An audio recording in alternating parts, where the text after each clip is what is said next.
Close Sports Pulse, Chicago White Sox pitcher Danny Farquhar suffered a brain aneurysm on April 20. USA Today Sports Phoenix, the greatest free agent class in baseball history just got a whole lot better, and you better believe the New York Yankees are paying close attention. The Yankees, who are getting below the $197 million luxury tax for a reason, know all about the marquee names who will be free agents in November: Manny Machado, Bryce Harper, and Clayton Kershaw. But there's another player out there who has their office buzzing. He happens to be a New York kid who grew up worshiping the Yankees, whose family is several generations deep in Yankee fandom, and who dream one day of pitching for the Yankees. The name is Patrick Corbin, who pitches for the Arizona Diamondbacks. And right now, he may be pitching better than anyone in the game. Corbin is 4-0 with a 1.89 ERA, leading the major leagues with 46 strikeouts, ranking third with a .140 opponent's batting average, and fourth with a 0.66 with walks and hits per inning pitched. He also happens to have the nastiest slider in the game, with opponents barely able to even make contact, swinging and missing at 33.1% of them this season, according to Brooks Baseball. "I don't think I've seen a slider like that since Steve Carlton," says Rick Shue, San Francisco Giants assistant hitting coach. "I mean, it just disappears." Mormon will be one of the elite free agent pitchers in 7 months, hitting the market as a 29-year-old lefty, who will have less than 950 career major league innings on his arm, not even playing baseball until junior year at Cicero North Syracuse High School, showing up to the tryout camp wearing jeans and bringing a left-handed catcher's mitt to play shortstop. "I loved basketball," says Corbin, who was doing 360-degree dunks in his backyard on the day he was drafted in 2009 by the Los Angeles Angels, and traded away a year later in the Dan Herron deal.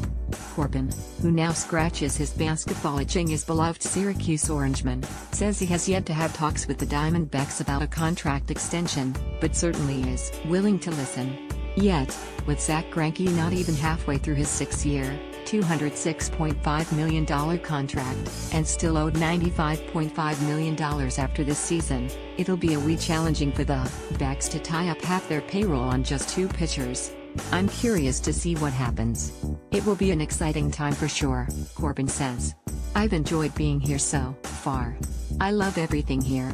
It's going to be interesting to see who really wants you." Considering the Yankees were in deep trade discussions with the Diamondbacks during the winter for Corbin, and are doing everything possible to be under the $197 million luxury tax to hit the free agent market with force, and are badly in need of starting pitching, guess who's a natural fit? "It would definitely be great to play there," Corbin says. "I grew up a Yankee fan. My whole family are Yankee fans. My mom, my dad, my grandpa, everybody. Really, every generation of my family has been Yankee fans. Living up in Syracuse, everybody's a Yankee fan. Not too many Mets fans up there." One of Corbin's most valued pieces in his new Scottsdale, Arizona home that he and his fiancée recently purchased is the autographed jersey from Andy Pettitte. He was given an autographed picture of his other favorite Yankee, Tino Martinez, as a present growing up, but for the life of him, doesn't know where it is. "Those were my guys," says Corbin, who still remembers cursing his luck seeing the Yankees play for his 10th birthday present, only to miss David Cohn's perfect game by a day. "They were winning championships every year. It was a cool time." Corbin is expected to hear plenty of family and friends this week offering their own sales pitches. The Diamondbacks, 15-6, off to their best start in franchise history, with a second-best record in baseball, are traveling to the East for the first time this season with a trip to Philadelphia and Washington. "I know the Yankees have had some interest in the past, and there were a lot of rumors this winter that got my family excited," Corbin says. "It would have been cool. You just want to go where you're wanted, and every team will have an opportunity.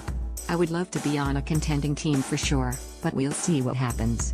Right now, I'm just focusing on this season." Certainly, he's making an indelible impression for teams already scouting the potential free agent market.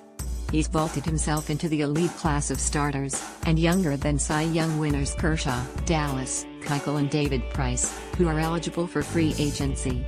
Corbin is better and wiser than his 2013 season when he made the All-Star team, only to miss the next 1.5 years recovering from Tommy John surgery. He's the only pitcher to record at least 8 strikeouts in each of his 5 starts this season. In his last 2 starts, against the San Francisco Giants and San Diego Padres, he has given up a grand total of 3 hits with 19 strikeouts in 15 innings, including a 1-hit shutout against Giants. It was the first shutout by a backs lefty at Chase Field since Hall of Famer Randy Johnson in 2003. Corbin's bread-and-butter pitch has been his 82-mile-per-hour slider, throwing it a career-high 41% of the time.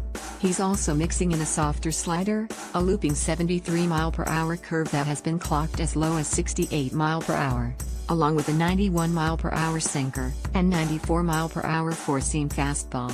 I always had the one slider, but I changed speeds with it this season, Corbin says. I wanted to throw something slower that I can back it up with my harder slider and fastball. The combination has been lethal, and considering the way Corbin has been pitching, the backs realize that if they're going to have a shot at keeping Corbin, they may want to soon start negotiating. I don't think it would affect me that much on the field if we started talks, Corbin says. I'm not worrying about it. If they want to talk about it a little bit, that's cool. Let's just see what happens. It's a long season. Still, just 26 shopping weeks remain before free agency, and that iconic baseball franchise in New York, the one with 27 World Series championship banners hanging, is closely inked. Follow Nightingale on Twitter and Facebook.